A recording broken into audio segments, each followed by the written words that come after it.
ಶಿಕ್ಷಕ ಪ್ರಶಸ್ತಿ ಪ್ರದಾನ ಸಮಾರಂಭ ಆಯೋಜನೆ ಮಾಡ್ತಾ ಬರ್ತಾ ಇದೆ. ಅವಿರೋಮಣಿ ರಾಮಕ್ಕ ಪದ್ಮಕ್ಕ ಸೇವಾ ನಿಧಿ ಅಂತೇಳಿ ಬೆಂಗಳೂರಿನ ಸಂಸ್ಥೆ ಅವರು ಬೇರೆ ಬೇರೆ ತಾಲೂಕುಗಳಿಗೆ ಕ್ರಿಯಾಶೀಲರಾಗಿ ಇರೋದು ನಮ್ಮ ಹೂನಾಡಿನಲ್ಲಿ ತಾಲೂಕಿನಲ್ಲಿ ಮಾತ್ರ ಇದೊಂದೇ ಉಳಿದಿರೋದಿಲ್ಲ. ಇದೊಂದನ್ನು ಉಳಿಸಿಕೊಂಡು ಬೆಳೆಸ್ಕೊಂಡು ಕಟ್ಟಿರುವಂಥ ಎಲ್ಲ ಮಹನೀಯರಿಗೆ ಆರಂಭದಿಂದಲೂ ಶ್ರೀಯುತ ಎಚ್ ಎಲ್ ಬೆಟ್ಟೆಸ ಎಂ ಕಮಲಪ್ಪನವರು, ಶ್ರೀಯುತ ಎಚ್ ಶೇಷ, ಶ್ರೀಯುತ ಡಾಕ್ಟರ್ ಅವಧಿಯಲ್ಲಿ ಅವರೇ ಆದಂಥ ಕಾರ್ಯಕ್ರಮವನ್ನು ರೂಪಿಸಿ ಜನಮಾಸದಲ್ಲಿ ಮತ್ತು ಶಿಕ್ಷಕರ ವಲಯದಲ್ಲಿ ಸಾರ್ವಜನಿಕರ ವಲಯ ಈ ಒಂದು ಬಳಗ ಇದೆ. ಅರ್ಜಿ ಹಾಕಲಾಗದೇ ಪ್ರತಿನಿಧಿಗಳ ಶಿಫಾರಸನ್ನ ತಗೊಳ್ಳಾಗದೇ ಇಲ್ಲಿ ಎಲೆಮರೆ ಕಾಯಂತೆ ದುಡಿಯುತ್ತಿರುವಂತಹ ಉತ್ತಮ ಶಿಕ್ಷಕರಿಗೆ ಪ್ರಶಸ್ತಿ ನೀಡ್ತಾ ಬರ್ತಾ ಇರೋದು ಅದು ನಿಜಕ್ಕೂ ಶ್ಲಾಘನೀಯ. ಮತ್ತು ನಮ್ಮ ಆ ಒಂದು ತಂಡ ಆ ಕೆಲಸ ಮಾಡ್ತಾ ಇದೆ ಅಂತೇಳಿ. ಸೊ ಆ ಹಿನ್ನೆಲೆಯಲ್ಲಿ ಒಂದಿಷ್ಟು 2 ನಿಮಿಷ ಫ್ಲಾಶ್ ಬ್ಯಾಕಿಗೆ ಹೋಗಿ 2 ನಿಮಿಷ ವರ್ತಮಾನದ ವಿಷಯದಲ್ಲಿ ನಾನು ಮಾತನಾಡಿಸ್ತೇನೆ. ಗ್ರಂಥಾಲಯ ಈ ಕಟ್ಟಡಕ್ಕೆ ಬರೋದಕ್ಕಿಂತ ಮುಂಚೆ ಈ ಅಂಬೇಡ್ಕರ್ ವೃತ್ತದಲ್ಲಿರುವಂಥ ರೆಡ್ಡಿ ಬ್ಯಾಂಕ್ನಲ್ಲಿತ್ತು. ಈಗ ರೆಡ್ಡಿ ಬ್ಯಾಂಕ್ ಇದೆ, ಅದು ಮೊದಲು ಗ್ರಂಥಾಲಯ.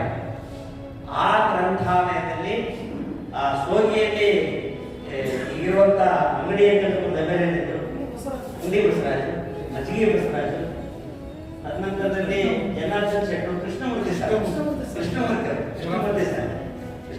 ನಾವು ಲೈಬ್ರರಿಗೆ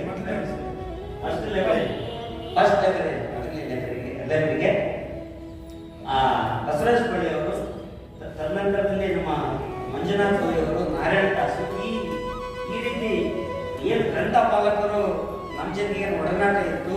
1998ರಿಂದ ಇವತ್ತಿನವರೆಗೂ ಇರುವಂಥ ಎಲ್ಲ ಗ್ರಂಥಪಾಲಕರು ನಮ್ಮ ಬೀಚಿ ಬರೋದಕ್ಕೆ ಸಪೋರ್ಟ್ ಆಗಿ ನಿಂತಿದ್ದಕ್ಕೆ ಇಷ್ಟು ನಾವು ಕ್ರಿಯಾಶೀಲರಾಗಿ ಕೆಲಸ ಮಾಡೋದಕ್ಕೆ ಸಾಧ್ಯ.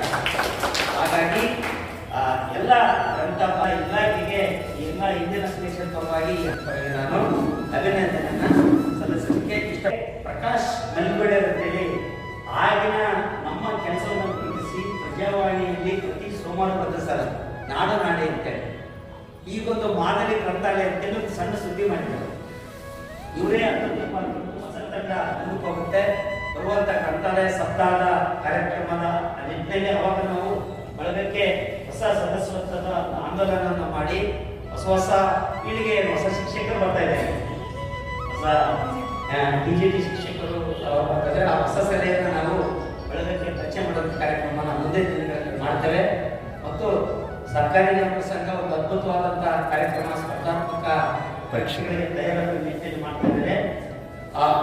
ಆ ಥರ ನಾವಿಲ್ಲಿ ನೌಕರದಲ್ಲಿ ನಮ್ಮ ಪ್ರೌಢಶಾಲಾ ವಿದ್ಯಾರ್ಥಿಗಳಿಗೆ ಯಾವ ರೀತಿ ಕಾರ್ಯಕ್ರಮ ಆಯೋಜನೆ ಮಾಡಬೇಕಂತೇಳಿ ಮುಂದಿನ ದಿನಗಳಲ್ಲಿ ನಾವು ವಿಚಾರ ಮಾಡ್ತೀವಿ ಅಂತ ಹೇಳ್ತಾ